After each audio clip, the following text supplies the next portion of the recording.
안녕하세요. 커피앤톡입니다. 오늘 들려드릴 사연은 15년 전 이혼한 전 남편이 충격적인 여자와 함께 살해자님 앞에 나타나셨다는데 도대체 무슨 일이 있으셨는지 바로 사연 읽어보겠습니다. 안녕하세요. 저는 올해 47살인 여자입니다. 제게 정말 말도 못한 일이 생겨 이렇게 사연을 보내봅니다. 현재 저는 종합병원에서 일을 하고 있는 간호사예요. 늦은 나이에 간호대를 졸업해 여태까지 간호사로 일을 하고 있죠.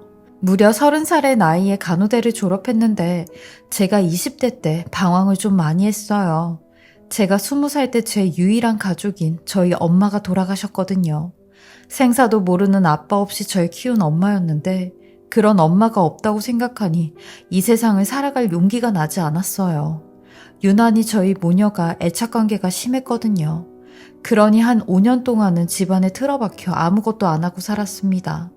근데 이러고 살다 보니 엄마가 힘들게 모아둔 돈마저 다 떨어졌고 집세까지 밀리는 상황이 되었어요. 그리고 엄마 곁으로 가야겠다고 극단적 선택을 하려고 하는 순간 제 앞에 운명과 같은 남자가 나타났어요. 심지어 차에서까지 내려 위험에 빠진 저를 구해줬죠. 그리고 그 남자는 고맙게도 제 아픔을 이해해주고 감싸주었어요. 누구에게도 위로받지 못했던 저를 처음 보는 사람이 위로해주는데 본인도 어머니가 어렸을 때 돌아가셔서 그 마음을 누구보다 더 잘 안다며 아무리 힘들어도 산 사람은 살아가야 되지 않겠냐고 했어요. 사람이 몸과 마음 둘 다 연약해져 있을 때 누군가가 괜찮다고 위로를 해주면 참았던 슬픈 감정이 본물처럼 터져나오잖아요. 저도 그 사람의 위로에 눈물이 터져나왔습니다. 그리고 저의 미약해진 심신을 기대게 되면서 그 사람과 사랑에 빠졌어요. 그 순간이 제 인생 가장 드라마 같은 순간이었는지도 몰라요. 이 사람은 저보다 2살이나 어렸는데 어린 나이에도 불구하고 늠름하고 듬직했어요.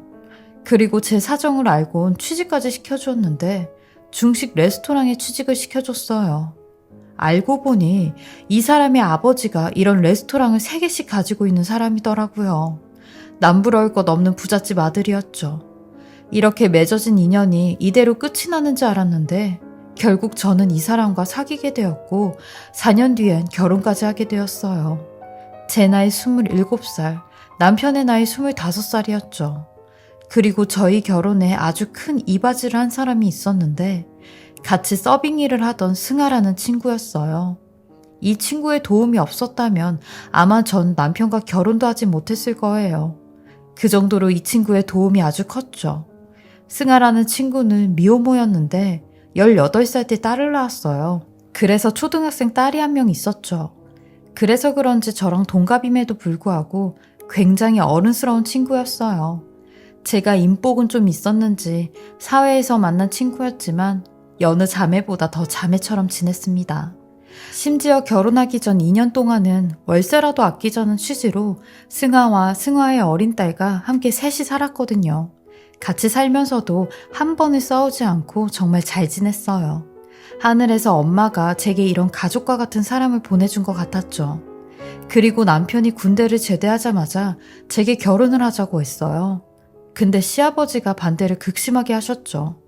학벌도 직업도 없는 사람을 며느리로 들일 수 없다면서요. 본인 아들도 고졸에 변변한 직업도 없었는데 말이죠. 결국 전 어떻게든 남편과 결혼을 하겠다는 심상으로 3년 동안 모아둔 돈으로 수능 준비를 했어요. 그때가 26살이었는데 늦게 공부를 하려니 머리도 잘 안 돌아가고 힘들더라고요. 근데 또 사람이 죽으라는 법은 없는지 하다 보니 곧잘 따라갔고 저는 정말 운이 좋게도 4년제 간호대에 합격을 하게 되었습니다. 비록 좋은 대학은 아니었지만 제 입장에선 명문대였어요. 그렇게 이 합격증을 가지고 시아버지한테 갔죠. 그러니 그제서야 결혼 허락을 해주셨어요. 그때는 이런 시아버지가 좀 괘씸했는데 되려 지금은 시아버지 때문에 제가 아직까지도 간호사로 밥벌이를 하고 있는지도 모르겠네요. 아무튼 저는 결혼식 때도 부를 사람이 친구 승아랑 승아 딸밖에 없었어요.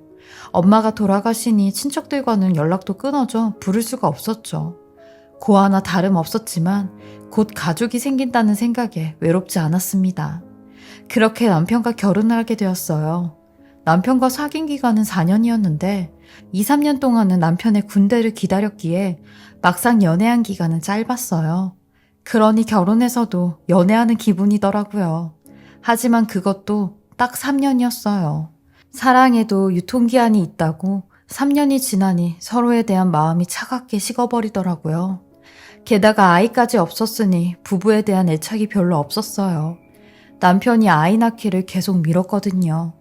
저를 위해주는 척 제 학교 핑계를 대며 당신이 졸업하면 그때 아이를 갖자고 했어요. 하지만 시아버지한테 하는 말은 달랐죠. 둘이서 하는 얘기를 우연히 듣게 되었는데 남편이 그러더라고요. 아직 아빠가 될 준비가 안 됐다고, 조금만 더 놀고 아이를 갖겠다고 했어요. 아까도 말했듯이 남편은 직업이 없어요. 시아버지가 남편 명의로 돌려준 중식당 하나뿐이었죠. 그것도 초반에는 가게에 나가서 계산도 하고 직원 관리도 하는 듯 했는데 1년이 지나니 가게를 직원들한테 맡기고 배짱이처럼 놀기만 했어요. 돈은 있었으니 돈 걱정은 안 하고 놀러 다닌 거죠. 시간만 나면 골프며 사이클이며 스쿠버 다이빙까지.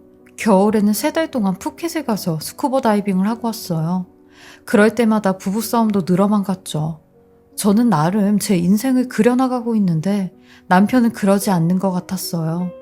하루는 친구 승아가 저기 지영아, 네 남편 언제까지 그렇게 놀고 먹을 거래? 지금 가게 상태가 말도 아니야.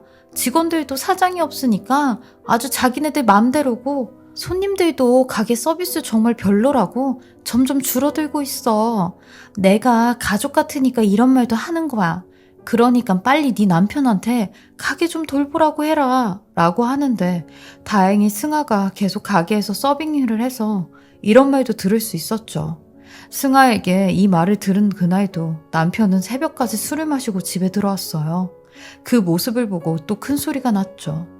당신 도대체 언제까지 그렇게 놀고 먹고만 할 거야? 지금 가게 꼴이 말도 아니라고 하더라. 사업 망하는 거 하루아침인 거 몰라? 사장인 자기가 가게에 나가 있어야 직원들도 눈치를 보면서 일을 제대로 하지.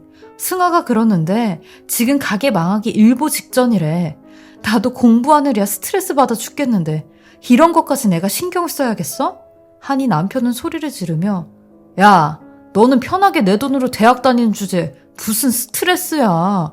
당신 솔직히 우리 집에 시집와서 호의호식하면서 편하게 학교 다니고 돈 걱정 안 하는 거 아니야? 그러면 그냥 조용히 주는 대로 받기나 해.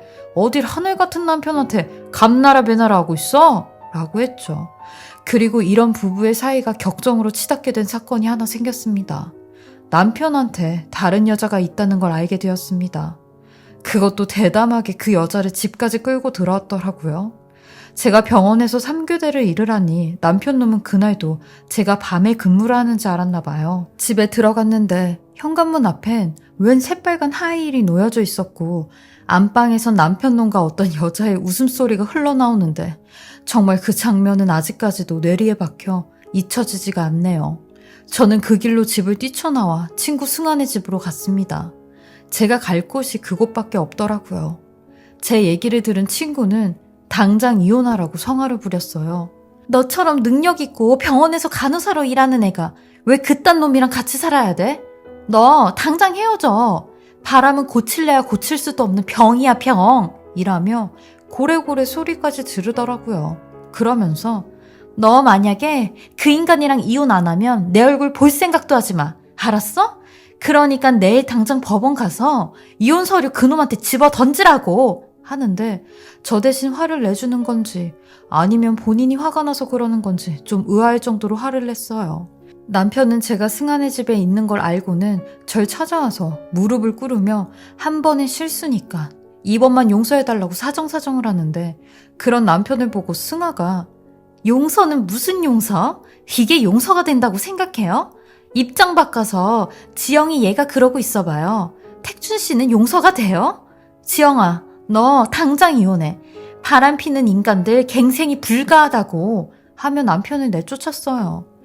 그렇지 않아도 남편의 안일한 행동에 불만이 많았었는데 거기다 바람까지 피고 있으니 그 당시에 쌓였던 불만들이 한꺼번에 폭발을 해 이혼하자고 했습니다. 이혼은 절대 안 한다던 남편 놈한테 그럼 이혼 소송하겠다고 했고 소송하는 김에 아주 위자료랑 재산분할까지 왕창 뜯어가려고 했습니다. 근데 결혼 기간 동안 수입이 없는 저를 대신에 제 대학 등록금까지 내주었다는 부분이 제게 상당히 불리하게 작용을 했고 결국 재산분할은 거의 받지 못한 채 위자료만 받았습니다. 그렇게 저는 남편과 이혼을 하자마자 다른 곳으로 본거지를 옮겼어요. 한 동네에서 사는 게 치가 떨리고 소름이 다 돋더라고요. 그리고 제 가족과도 같았던 승아도 딸이 20살이 되니 딸 대학 문제로 지방으로 이사를 갔죠. 승아와 승아 딸을 본 것도 승아 딸 고등학교 졸업식이 마지막이었어요. 몇 년 동안 서로 사는 게 바쁘다 보니 만나지도 못하고 살았어요. 그리고 현재 저는 동네에서 꽤 큰 종합병원에 있어요. 대학병원에서 일을 할 때보단 몸이 덜 힘들지만 돈 버는 건 똑같이 고되더라고요. 그러던 어느 날 일이 생긴 후배 간호사와 교대 시간을 바꾸어 근무를 하고 있을 때였어요. 늦은 밤 급하게 응급 투석 환자가 병원에 들어오게 된 겁니다. 원래 투석 환자는 등록되어 있는 병원에 가는데 응급실로 온 걸 보니 급한 경우인 것 같았어요. 하긴 저희 병원이 24시간 응급 투석도 가능한 병원이긴 했거든요. 투석 환자들은 투석을 받지 않으면 매우 위험한 상황이기에 구급대원의 연락을 받고 저희도 세팅을 다 해둔 상태였죠. 그리고 들것에 실려온 남자의 얼굴을 보고는 전 기겁을 하고야 말았습니다. 얼굴이 누렇게 떠 있는데도 한 번에 알 수가 있었어요. 바로 전 남편이었죠. 전 남편은 고통을 호소하다가 저와 눈이 딱 마주쳤는데 그 상황이 본인도 놀랬는지 끙끙 앓던 소리조차 입 밖으로 내질 않더라고요. 그렇게 병든 전 남편의 모습을 보고 한동안 말이 안 나왔습니다. 그리곤 곧이어 제 남편 좀 살려주세요. 저희 남편 당장 투석받아야 돼요. 제발 제 남편 좀 살려주세요. 라고 하는 어떤 여자의 목소리가 들리는 겁니다. 그리곤 저기 멀리서 전 남편을 향해 달려오는데 저는 순간 그 여자의 모습을 보고 손에 들고 있던 것까지 바닥에 떨어뜨리고야 말았네요. 세상에 전 남편을 남편이라고 부르며 달려오는 그 여자. 그 여자는 바로 제 친구 승아의 딸이었습니다. 이 얼마나 기가 찬 상황인지 병원에 투석을 받으러 온 전 남편보다 더 놀랄 일이었죠. 몇 년이 흘렀지만 20살 때 마지막으로 봤던 그 앳된 얼굴이 그대로 남아있었죠. 승아 딸도 저를 보더니 한동안 그 자리에 멈춰서 움직이질 않는 겁니다. 전 남편도 그런 저희 모습을 보고 눈을 질끈 감아버리는데 전 너무 놀래 입이 안 떨어졌어요. 그러니 동료 간호사가 승아 딸한테 보호자님, 남편분 저기 베드에 누워 계시거든요. 그러니까 여기서 소리 지르시면 안 돼요. 라고 하는 겁니다. 남편이라니. 가족과도 같았던 친구의 딸이 내 전 남편의 아내가 됐다니. 이게 도대체 무슨 일인가 싶었습니다. 저는 승아 딸에게 다가가 보람아, 너 이모 알지? 너 나 알지? 이게 대체 무슨 상황이니? 저 사람이 왜 네 남편이야? 라고 했어요. 그러니 제 말에 뒤도 안 돌아보고 도망을 가버리는데 제가 쫓아갈 틈도 없이 사라졌어요. 그리곤 전 남편의 투석이 끝나갈 때까지 승아 딸은 나타나질 않았습니다. 4시간 후 전 남편은 베드에서 일어나 제가 앉아있는 곳으로 다가왔고 눈물까지 글썽이며 잠깐 얘기 좀 할 수 있냐고 하는데 나도 들을 얘기 아주 많다고 했어요. 저는 밖에 나오자마자 당신 대체 어떻게 20살이나 어린 그것도 내 친구 딸이랑 결혼을 할 수가 있어? 진짜 머리가 어떻게 된 거야? 라고 했어요. 그러니 전 남편은 지금까지 있었던 일들을 하나도 빠짐없이 전부 다 이야기를 해주는데 그 얘기들은 상당히 충격적이었습니다. 아니 제 친구 승아가 본인 딸이 20살이 되자마자 제 전 남편에게 본인 딸을 소개시켜 주었대요. 그것도 본인 딸인 걸 숨긴 채 말이죠. 남편은 18살이나 어린 승아 딸이 부담스러웠지만 본인을 사랑하는 진심을 보게 되었고 5년 전에 재혼을 했다는 겁니다. 재혼을 하고 나서야 승아 딸인 걸 알게 되었대요. 저는 그 소리를 듣는데 다들 미친 것 같다고 했어요. 그 사실을 알고도 같이 살고 싶냐고 했죠. 근데 전 남편 말로는 그럴 수밖에 없었던 게 본인이 재혼을 하자마자 신장이 이렇게 고장이 나는 바람에 투석을 하게 되었고 이 두 모녀는 투석을 빌미로 이혼 얘기를 꺼내지도 못하게 했다는 겁니다. 지금도 한 집에서 셋이 살고 있다는데 전 남편 말로는 다 자기 재산을 노리고 이러는 것 같다고 했어요.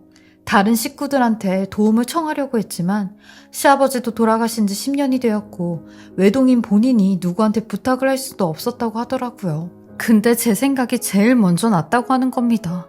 그래도 당신이 나한테 제일 잘해줘서 당신까지 찾아볼까도 생각을 했다는데 우리는 역시 운명이라며 눈물까지 흘리는 겁니다. 저는 무슨 말 같지도 않은 소리를 하냐고 했어요. 그러더니 갑자기 제 손을 잡고는 이게 다 하늘의 뜻인 것 같다고 하는 겁니다. 지방에서 올라오다가 이 병원에 오게 된 것도 다 저를 만나려고 온 것 같다며 예정을 생각해서라도 다 당신이 나 좀 걷어주면 안 될까? 당신이 나 좀 걷어주면 내가 가진 거 다 당신한테 줄게. 나 저 모녀랑 한시라도 같이 못 살 것 같아. 이제 늙고 병들어서 젊고 창창했을 때 했던 것들은 하지도 못해. 그러니까 당신이 나 좀 걷어줘. 라고 하는데 전 이런 전 남편의 손을 대차게 뿌리치며 아저씨 정신 차리라고 했어요. 내가 미쳤다고 당신을 걷어? 당신 그렇게 돈이 많어? 어딜 지금 나랑 돈 가지고 거래를 해? 젊고 창창했을 때는 그렇게 딴짓거리하고 다니다가 아프고 병드니까 나한테 걷어달라고 해? 여봐요. 번지수 잘못 찾았어. 승아 걔도 미친 여자 같지만 나는 당신도 똑같은 사람이라고 생각해. 당장 당신 그 어린 마누라한테 연락해서 쓰레기 좀 가져가라고 해야겠네. 하며 병원으로 들어왔어요. 그러니 전 남편은 끝까지 절 쫓아오며 우리 이혼시킨 것도 승아 그 불려오가 시킨 거라고. 당신은 원래 이혼 생각 없지 않았냐고. 근데 그 불려오가 당신을 부추겨서 이혼한 거 아니냐고. 그 여자가 다 계획적으로 우리한테 접근한 거라고 제 팔을 막 잡아당기는 겁니다. 전 그런 전 남편에게 여기서 2걸음 이상 나 쫓아오면 그때는 경비원들 부른다고 했어요. 네가 남의 눈에 눈물 나게 했으니까 너는 지금 피눈물 흘리고 있는 거라고 했네요. 네가 벌인 일인데 네가 치우라고. 어디서 치워달라고 하냐고 소리를 질렀어요. 그리고 한 30분 정도가 흘렀을까요? 도망쳤던 승아 딸이 병원으로 다시 돌아왔고 저한테 자초지종을 설명하며 이모한테 뒤통수 치려고 한 건 아니었어요. 저랑 엄마랑 아니 그냥 제가 저 사람이 좋아서 그냥 마음이 가고 안쓰러워서 만났던 거예요. 엄마랑은 전혀 상관없는 일이에요. 라며 말을 더듬는데 딱 봐도 보람이 얘가 무작정 도망을 쳤다가 지 엄마한테 연락을 해서 어떻게 하면 좋냐고 물어본 게 뻔했어요. 그리고 그때 승아 딸의 핸드폰이 미친 듯이 울려댔어요. 저도 같이 핸드폰 화면을 봤는데 엄마라고 저장된 승아였습니다. 저는 승아 딸한테 네 엄마가 전화 오나 본데 나 좀 바꾸라고 했어요. 그러니 끝까지 지 엄마 아니라고 핸드폰을 꺼버리는데 니네 뭐냐 이딴 짓거리 하려고 내 연락도 안 받고 잠수 탄 거냐고 했어요. 그리고 마지막으로 쐐기를 박아 얘기했네요. 보람아, 네가 내 전남편이랑 결혼을 했던 뭘 했던 나는 평생을 너랑 네 엄마를 인연이라고 생각했는데 인연이 아니라 악연이었던 것 같다. 그러니까 네 엄마한테도 전해. 길거리에서라도 얼굴 마주치는 일 없도록 하자고. 2번 다시 니네 모녀랑 저 쓰레기 같은 인간이랑 엮이지 말자고. 알겠니? 네 남편 데리고 얼른 가 했어요. 2 사람 중 누가 진실을 말하는 건지는 모르겠지만 진짜 진절머리가 나더라고요. 사실 배신감도 들었고요. 가족이라고 생각했던 제 친구가 이렇게 뒤통수를 치니 어안이 벙벙했어요. 그리고 전 남편은 뭐 말할 것도 없었고요. 저는 이 사람들 때문에 더욱더 사람을 못 믿게 되었고 또 한 번의 상처를 받게 되었어요. 왜 내 인생에 이런 식으로 끼어드는지 정말 원망스럽기만 합니다. 47년간 살면서 저 같은 사람이 또 있을까 싶어 이렇게 사연을 보내봅니다. 제 길고 긴 사연을 읽어주시고 들어주셔서 감사하고요. 다들 저와 같은 일 당하시지 않게 항상 잘 알아보고 사람들 만나시길 바라겠습니다. 다들 건강하시고 좋은 일들만 가득하시길 바랍니다. 지금까지 살해자분의 글을 읽어보았는데요. 얼마나 놀라셨을까요? 살해자님께서 받으신 상처에 깊은 동감을 표합니다. 정신적으로도 충격이 크실 것 같아요. 이 상처를 치유하시려면 많은 시간이 걸리실 것 같은데 하루빨리 아물길 바라겠습니다. 살해자님 지금도 충분히 멋진 여성이시니 잘 이겨내실 거라 믿습니다. 항상 건강하시고요. 쭉 행복한 일들만 가득하시길 바라겠습니다. 지금까지 커피앤톡이었습니다. 오늘도 제 채널을 봐주셔서 감사합니다. 저는 다음 영상으로 또 찾아뵙겠습니다.